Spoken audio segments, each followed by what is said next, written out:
আজকে তোমাদের সঙ্গে সামুদ্রিক মাছের রেসিপি শেয়ার করব, যেটা গরম গরম ভাতের সাথে কিন্তু খুব সুন্দর লাগে। ভিডিওটা প্রথম থেকে শেষ পর্যন্ত দেখার অনুরোধ রইল। দেখো, নিয়ে নিয়েছি শার্টিং মাছ, দুটো মাছ নিয়েছি, ভালো করে কেটে নিয়ে এসেছি একদম বাজার থেকে। উপরে যে বড় আঁশ মতন থাকে ওটাকেও কেটে নিয়ে এসেছি। এবারে মাছগুলোকে ভালো করে ধুয়ে নিয়ে নুন হলুদ দিয়ে মাখিয়ে নিচ্ছি। তো মাছগুলো ভালো করে মাখিয়ে নিয়েছি। এইবারে মাছগুলোকে ভেজে নেব। তার জন্য কড়াই দিয়ে দিচ্ছি সর্ষের তেল। তেলটা খুব ভালো মতন গরম হয়ে গেলে একটা একটা করে সব মাছগুলো একদম লাল লাল করে ভেজে নেব। তোমরা যদি হালকা মাছ ভাজা পছন্দ করো সেক্ষেত্রে হালকা করেও ভাজতে পারো, আর যদি কড়া করে খেতে ভালোবাসো তাহলে কড়া করেই মাছগুলো ভেজে নিতে পারো। তো মাছগুলো ভাজাও, ততক্ষণে চলো এদিকে একটা পেস্ট বানাই। নিয়েছি 1 চামচ সর্ষে, 1 চামচ পোস্ত আর সামান্য একটু তিল। তোমরা চাইলে তিলটা নাও দিতে পারো। তো দেখো, মাছগুলোর একটা পিঠ ভালো করে ভাজা হয়ে গেছে। এবার উল্টে দিলাম, দিয়ে আরও একটা পিঠ খুব ভালো করে ভেজে নেব। আমি কিন্তু মাছগুলো ঢাকা দিয়েই ভেজেছি। তো দেখো, সব মাছগুলো ভালো করে ভেজে নিয়েছি, তুলে রেখে দিয়েছি। এইবারে ওই তেলের মধ্যেই দিয়ে দিলাম কালো জিরে ফোড়ন, তারপরে দিয়ে দিচ্ছি একটা অর্ধেক টমেটো নিয়েছি, যেহেতু মাছের পরিমাণটা কম ছিল।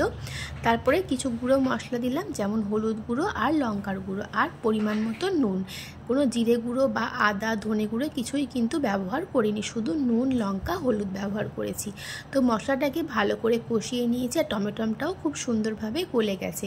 এবারে দিয়ে দিলাম সামান্য একটু জল, খুব বেশি কিন্তু ঝোল ভালো লাগবে না, একটু মাখা মাখা, মানে গ্রেভিটা অল্প হবে। তো সেই অনুযায়ী জল দিয়ে দিয়েছি। জলটা ভালো মতন ফুটে উঠলে এখানে ভেজে রাখা মাছগুলোকে আমি দিয়ে দেব।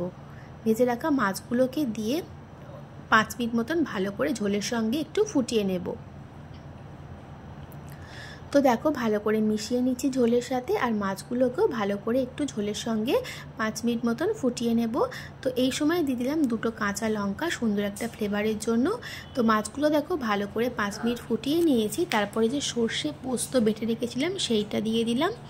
এটা কিন্তু পুরোটা একেবারে দিইনি, অল্প অল্প করে দিয়েছি। তারপরে যদি লাগে তাহলে আরও একটু এখানে ব্যবহার করব। তো সর্ষে পোস্তটা দিয়ে ভালো করে মিশিয়ে নিচ্ছি। খুব বেশি সর্ষে হয়ে গেলে কিন্তু তখন তেতো লাগবে খেতে, সেই জন্য অবশ্যই বুঝে দিতে হবে। তো দেখো, আরও একটু লাগলো, তার জন্য আমি আরও একটু সর্ষে পোস্ত বাটা দিয়ে দিলাম। তো সর্ষে পোস্ত বাটাটা দিয়ে গ্যাসের ফ্লেমটা লো টু মিডিয়ামে করে ওই 3-4 মিনিট একটু ফুটিয়ে নিয়েছি। দেখো, এই যে আমার শার্টিং মাছের রেসিপি কিন্তু একদম রেডি হয়ে গেছে।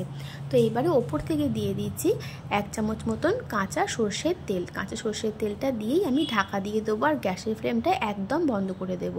তো দেখো, তৈরি হয়ে গেল শার্টিং মাছের এই রেসিপিটা। খুব তাড়াতাড়ি হয়ে যায় এই রান্নাটা।